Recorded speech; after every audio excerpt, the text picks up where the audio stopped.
Bismillahirrahmanirrahim. Assalamualaikum warahmatullahi wabarakatuh. Yang terhormat Ibu Lindri SFNS MKes selaku dosen mata kuliah pada komunikasi terapeutik.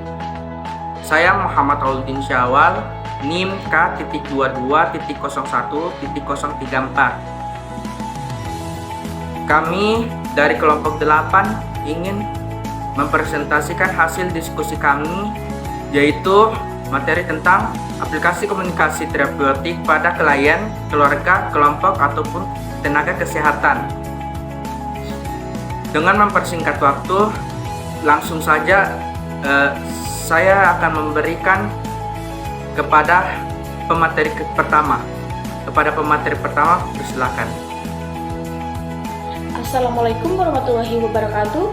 Terima kasih atas kesempatan yang diberikan kepada saya. Saya Shelter Wituk, NIM K220147 dari kelompok 8, selaku pemateri pertama. Langsung saja, apa sih pengertian komunikasi terapeutik antara perawat dan pasien? Jadi, komunikasi dalam bidang keperawatan merupakan proses untuk menciptakan hubungan antara tenaga kesehatan dan pasien, untuk mengenal kebutuhan pasien dan menentukan rencana tindakan, serta kerjasama dalam memenuhi kebutuhan tersebut. Oleh karena itu, komunikasi terapeutik memegang peran penting memecahkan masalah yang dihadapi. Assalamualaikum warahmatullahi wabarakatuh. Perkenalkan, saya Anissa Dian yang akan melanjutkan materi dari teman saya, yaitu pengertian komunikasi terapeutik pada keluarga dan kelompok.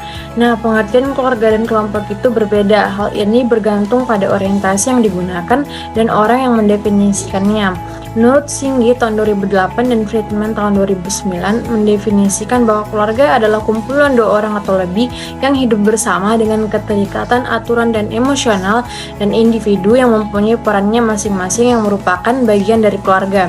Sementara pengertian dari kelompok menurut DeVito tahun 2011 adalah sekumpulan individu yang cukup kecil untuk berkomunikasi dengan relatif mudah, yaitu para anggota saling berhubungan satu sama lain dengan beberapa tujuan yang sama dan memiliki semacam organisasi atau struktur di antara mereka.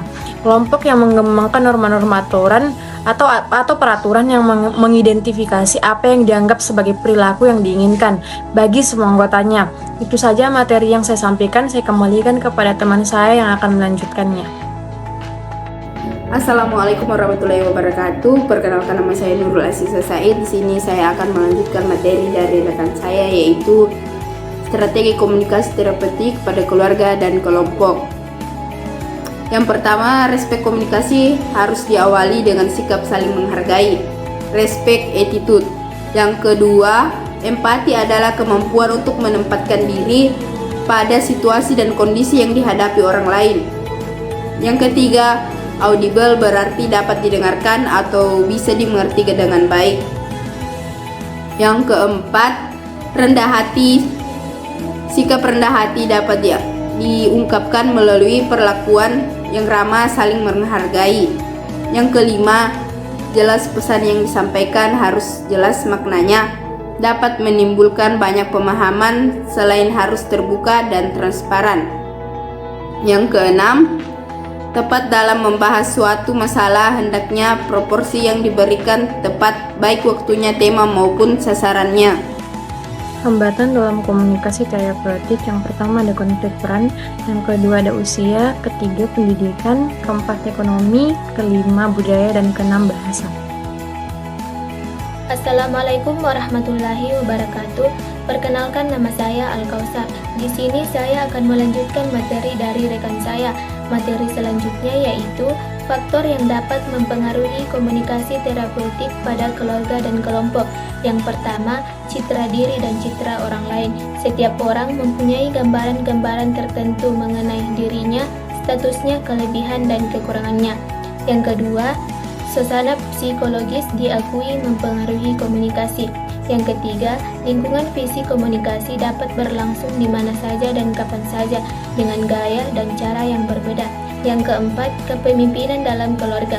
Seorang pemimpin mempunyai peranan yang sangat penting dan strategis. Selanjutnya, materi akan dilanjutkan oleh rekan saya. Perkenalkan, saya Nur Evi. Di sini saya akan melanjutkan materi yaitu bentuk komunikasi terapeutik dalam keluarga. Nah, Bentuk komunikasi terapeutik dalam keluarga yang pertama yaitu komunikasi orang tua, yaitu suami istri di sini lebih menekankan pada peran penting suami istri sebagai penentu suasana dalam keluarga. Keluarga dengan anggota keluarga ada ayah, ibu, dan anak. Nah, yang kedua, komunikasi orang tua dan anak. Komunikasi yang terjalin antara orang tua dan anak dalam suatu ikatan keluarga, di mana orang tua bertanggung jawab dalam mendidik anaknya. Dan yang ketiga, ada komunikasi ayah dan anak. Komunikasi di sini mengarah pada perlindungan ayah terhadap anak. Dan yang keempat, ada komunikasi anak dan anak yang lainnya. Komunikasi ini terjadi antara anak satu dengan anak yang lain. Assalamualaikum warahmatullahi wabarakatuh. Perkenalkan, nama saya Siti Rahayu. Di sini saya akan melanjutkan materi dari rekan saya, yaitu komunikasi perawat dengan tenaga kesehatan lainnya. Dan yang pertama, komunikasi antara perawat dengan dokter. Yang kedua, komunikasi perawat dengan ahli terapi respiratorik. Yang ketiga, yaitu komunikasi perawat dengan ahli farmasi. Yang keempat, komunikasi perawat dengan ahli gizi. Baik, itulah hasil presentasi kelompok kami. Saya ucapkan sekian dan terima kasih.